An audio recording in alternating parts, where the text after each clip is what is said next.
ಎಲ್ರಿಗೂ ನಮಸ್ಕಾರ. ನಮ್ಮ ಅಡುಗೆ ಚಾನಲ್ಗೆ ಸ್ವಾಗತ. ಇವತ್ತಿನ ವಿಶೇಷ ಪ್ರಪಂಚದಲ್ಲೇ ಅತಿ ಸುಲಭವಾಗಿ ಎಲ್ಲರ ಫೇವ್ರೆಟ್ ಬ್ರೇಕ್ಫಾಸ್ಟ್ ರೆಸಿಪಿ.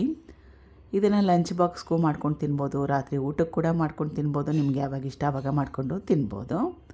ಮೊದಲನೇ ಸ್ಟೆಪ್ಪಲ್ಲಿ ಬಾಣಲೆನ ಇಟ್ಕೊಂಡಿದ್ದೀನಿ. ಬಾಣಲೆಯಲ್ಲಿ 2-3 ಚಮಚದಷ್ಟು ಎಣ್ಣೆ ಕೂಡ ಸೇರಿಸಿಟ್ಟಿದ್ದೀನಿ. ಮೊದಲನೇ ಸ್ಟೆಪ್ಪಲ್ಲಿ ಬಾಣಲೆ ಇಟ್ಕೊಂಡಿದ್ದೀನಿ. ಸಾಸಿವೆ, ಉದ್ದಿನಬೇಳೆ ಕ್ವಾಂಟಿಟಿ ಜಾಸ್ತಿ, ಸಾಸಿವೆ ಕ್ವಾಂಟಿಟಿ ಕಡಿಮೆ. ಕಡಲೆ ಬೀಜ ಸುಮಾರು 2 ಟೇಬಲ್ ಸ್ಪೂನಷ್ಟು. ಕಡಲೆಬೇಳೆ ಮನೇಲಿದ್ದರೆ ಅದು ಕೂಡ ಹಾಕೋಬೋದು. ಕಡಲೆ ಬೀಜ ಕೆಂಪಾಗಬೇಕು. ಕಡಲೆ ಬೀಜ ಕೆಂಪಾದ ಮೇಲೆ ಕಟ್ ಮಾಡಿಟ್ಕೊಂಡಿರೋ 1 ದೊಡ್ಡ ಈರುಳ್ಳಿ, ಹಸಿರು ಮೆಣಸಿನ್ಕಾಯಿ, ಕರಿಬೇವಿನ ಸೊಪ್ಪು, ಅರಿಶಿನ ಸ್ವಲ್ಪ. ಈರುಳ್ಳಿನ ತೀರಾನೇ ಜಾಸ್ತಿ ಮೆತ್ತಗಾಗೋವರೆಗೂ ಬೇಯಿಸ್ಕೊಳ್ಳೋ ಅವಶ್ಯಕತೆ ಏನಿಲ್ಲ.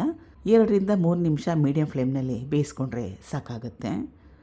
ಈರುಳ್ಳಿನ ಬೇಯಿಸ್ಕೊಳ್ಳೋವಾಗ ಆಗಾಗ ಕಲಿಸ್ತಾ ಇರಬೇಕು. ಈರುಳ್ಳಿ ಏನಾದರೂ ಸೀದೋದ್ರೆ ಅಥವಾ ತೀರಾನೇ ಜಾಸ್ತಿ ಕೆಂಪಾದರೆ ಟೇಸ್ಟು ಡಿಫ್ರೆಂಟಾಗಿ ಹೋಗುತ್ತೆ, ಚೆನ್ನಾಗಿರಲ್ಲ. ಈ ರೆಸಿಪಿಗೆ ಚೆನ್ನಾಗಿರಲ್ಲ. ಈಗ ಈರುಳ್ಳಿ ಬೆಂದಿದೆ.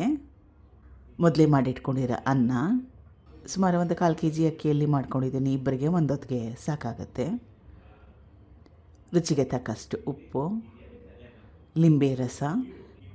ಲಿಂಬೆ ರಸಕ್ಕೆ ಬದಲಾಗಿ ಹೆರಳೆಕಾಯಿ ಸಿಗುತ್ತಲ್ಲ, ಅದಿದ್ರೆ ಅದು ಹಾಕ್ಕೋಬೋದು. ಮಾವಿನಕಾಯಿ ಇದ್ದರೆ ತುರಿದು ಕೂಡ ಹಾಕ್ಕೋಬೋದು. ನೆಲ್ಲಿಕಾಯಿ ಇದ್ದರೆ ನೆಲ್ಲಿಕಾಯಿ ರಸನ ಸೇರಿಸ್ಕೊಂಡು ಕೂಡ ಈ ನಿಂಬೆಹಣ್ಣಿಗೆ ಬದಲಾಗಿ ಉಪಯೋಗ ಮಾಡ್ಬೋದು. ಕಲಿಸ್ಕೋಬೇಕು. ಕೊತ್ತಂಬರಿ ಸೊಪ್ಪು ಸ್ವಲ್ಪ ಧಾರಾಳವಾಗಿಯೇ. ಕೊತ್ತಂಬರಿ ಸೊಪ್ಪು ಸ್ವಲ್ಪ ಜಾಸ್ತಿ ಹಾಕೊಳ್ಳೋದ್ರಿಂದ ಫ್ಲೇವರು ಚೆನ್ನಾಗಿ ಬರುತ್ತೆ.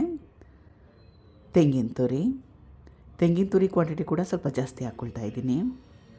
ಟ್ರೈ ಮಾಡಿ, ಅತ್ಯಂತ ಸುಲಭವಾಗಿರೋ ರೆಸಿಪಿ ರೆಡಿಯಾಗಿದೆ.